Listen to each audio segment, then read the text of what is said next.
Section 1. You will hear a woman making a hotel reservation over the phone. First, you have some time to look at questions 1 to 4.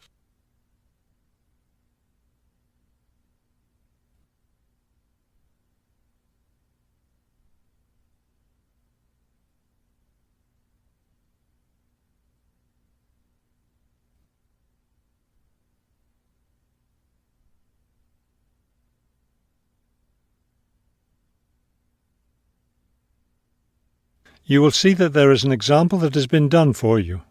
On this occasion only, the conversation relating to this will be played first. Good afternoon, Grandview Hotel. Yes, hello. I'm planning to spend a few days in your city next week, and I'd like to, make a reservation. The man answers the phone. Grandview Hotel? So the word Grandview has been written at the top of the form. Now we shall begin. You should answer the questions as you listen, because you will not hear the recording a second time.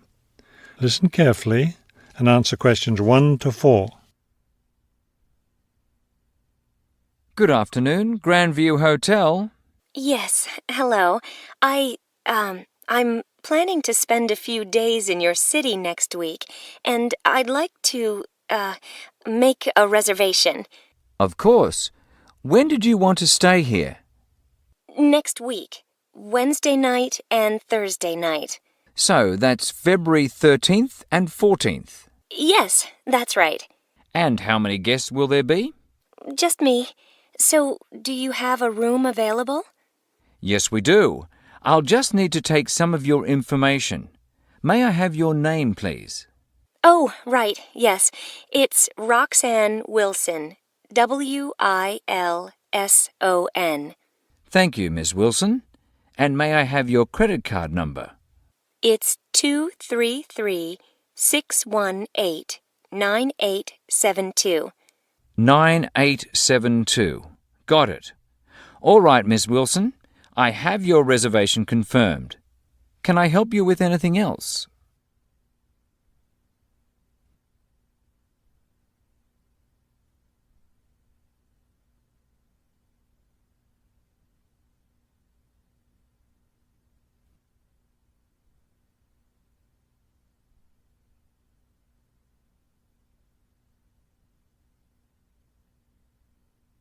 Now listen and answer questions 5 to 10. Well, yes. I was wondering, since I'll have a couple of free hours Friday morning before I leave, is there anything interesting to see close to the hotel?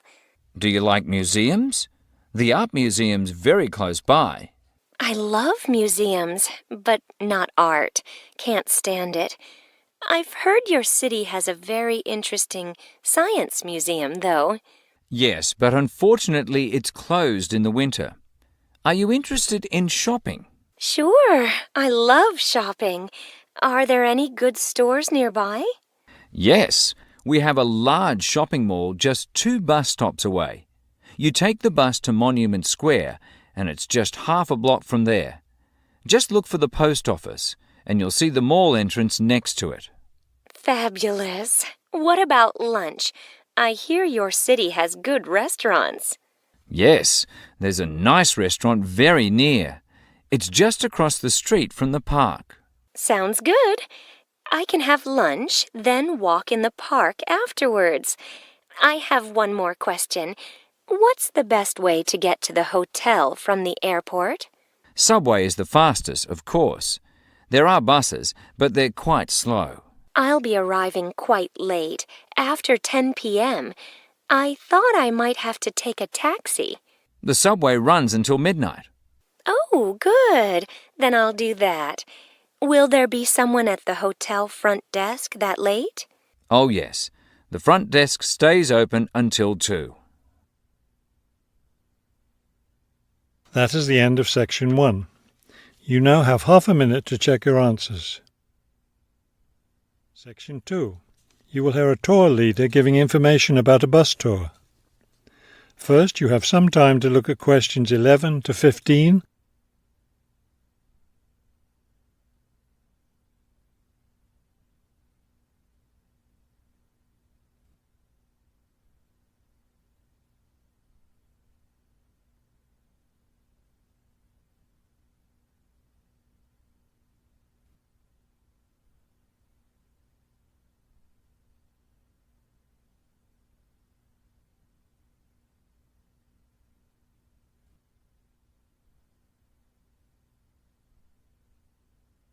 As you listen to the first part of the talk, answer questions 11 to 15. Thank you for choosing City Tours. The reason so many people choose our tours when visiting this city is because you can design your tour to suit your own interests. Your all-day pass entitles you to board our bus at any stop and stay as long as you like at each place. The all-day bus pass costs $18 for adults. Children between the ages of 5 and 12 pay half the adult fare, and children under 5 ride for free. Our buses run every hour on the half hour, starting at 8:30 a.m. Our most popular tour is the Centre City Tour, which goes to all the major attractions in the centre of the city. From the starting point here at the tour bus office, the bus goes to the first stop, Hill Park. As you may guess, this park is located at the top of a small hill. The next stop is the fishing docks. Following that, the bus goes on to the third stop, Bay Bridge, located at the foot of the bridge which crosses the bay. The fourth stop is in the shopping district. Then the fifth and last stop is at Green Street.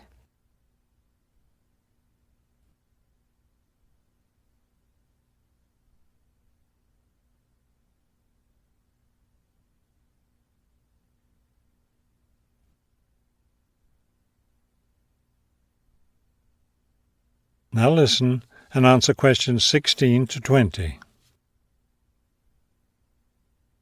There are many interesting things to do and see on the Centre City Tour. At the first stop, you can enjoy a spectacular view of the bay, the city, and especially of the fishing docks, which are located at the foot of the hill. At the second stop, you can walk around and look at the boats. Fresh fish from the bay is also for sale here, since this is the place where the fishermen bring in their catch. The next stop is where some of the city's finest seafood restaurants are located, so you might want to plan a lunch stop here. You can eat fresh fish here, prepared in the traditional local way.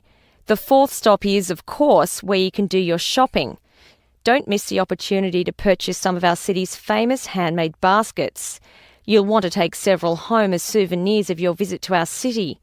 Finally, at the last stop on the tour, you can visit one of the oldest buildings in our city, the theatre. This building was built over 400 years ago and is still used today as a place to see plays, musicals and other performances, as well as our annual film festival. That is the end of section 2. You now have half a minute to check your answers. Section 3. You will hear a conversation between two students planning a research project. First, you have some time to look at questions 21 to 23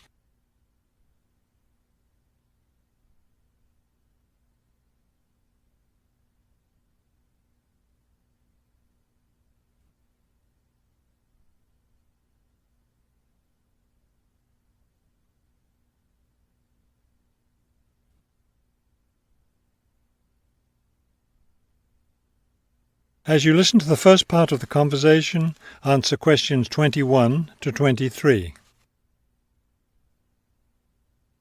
We'd better start planning our research project because we don't have much time left before it's due. I know, only 3 more weeks. Is that all? I thought we had more time than that. Well, let's get to work then. Okay, so we agreed we're going to interview shoppers about their spending habits. Did we decide to conduct our interviews at the department store? We haven't decided anything definitely yet, but I think the shopping mall would be a better place.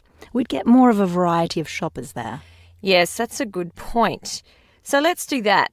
How many interviews did the professor say we had to complete? She said at least 30.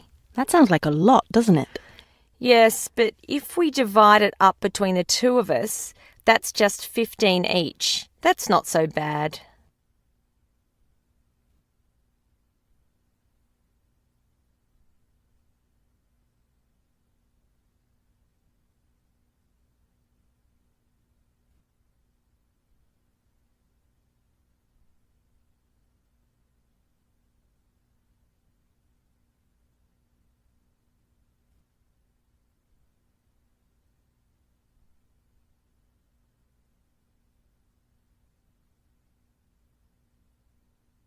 Now listen and answer questions 24 to 30. Okay, so I guess we'd better start designing our questionnaire. Well, we have to do some reading first, don't we? Didn't we say we were going to compare our results to the results of a government study? Right, the government study about how the economic crisis has changed people's spending habits. We want to see if we get similar results. Yes, so we'd better read that first and then design our questionnaire. Then I guess we'll be ready to go out and interview shoppers. No, don't you remember? The professor said she had to approve our questionnaire first before we actually conducted the interviews. Oh, right.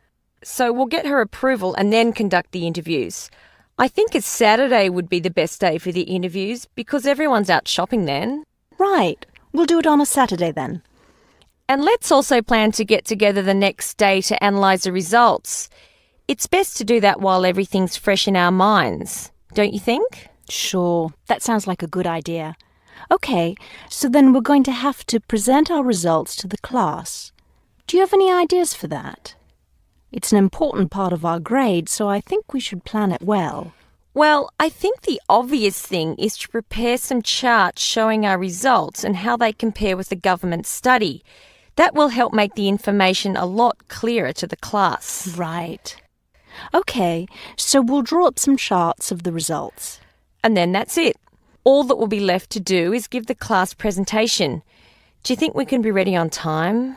I sure hope so. Let's get started now. That is the end of Section 3. You now have half a minute to check your answers. Section 4. You will hear a professor give a lecture on Louisa May Alcott. First, you have some time to look at the questions 31 to 40.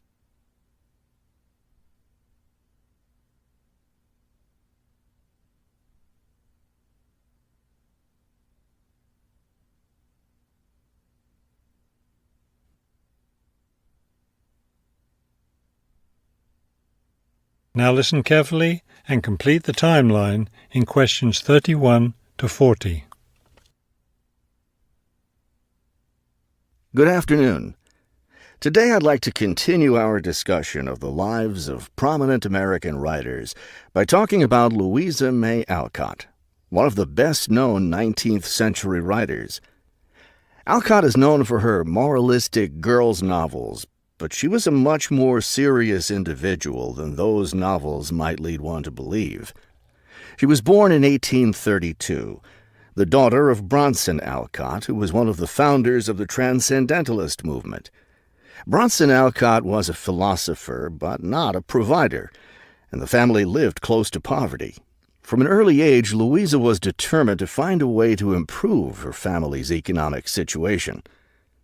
As a teenager, she worked to support her family by taking on a variety of low-paying jobs, including teacher, seamstress, and household servant. Alcott also started writing when she was young.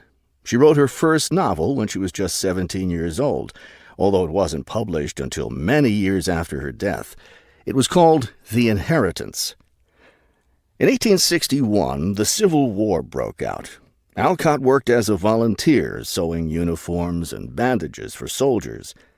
The following year, she enlisted as an Army nurse. She spent the war years in Washington, nursing wounded soldiers at a military hospital. While working at the hospital, she wrote many letters to her family at home in Massachusetts.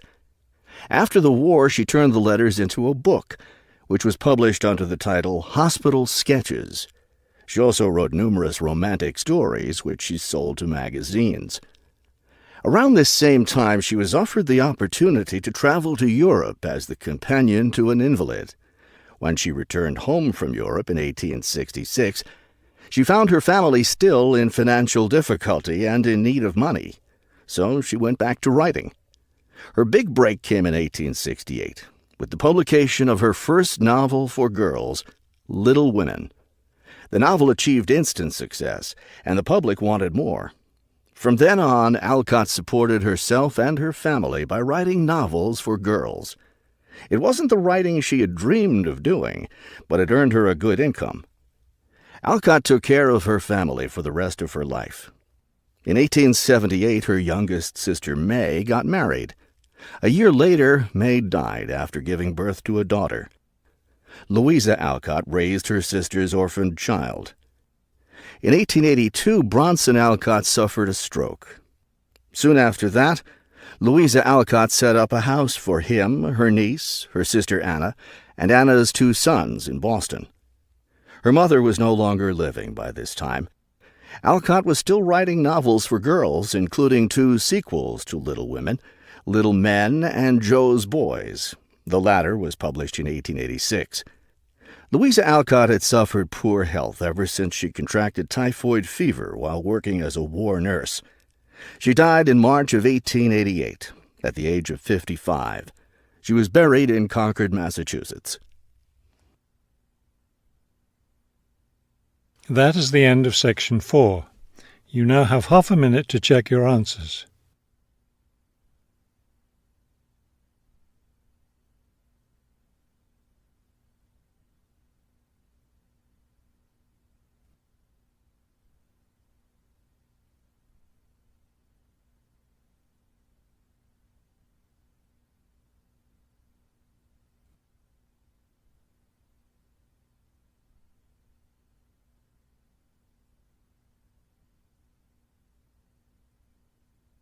You will now have 10 minutes to transfer your answers to the listening answer sheet.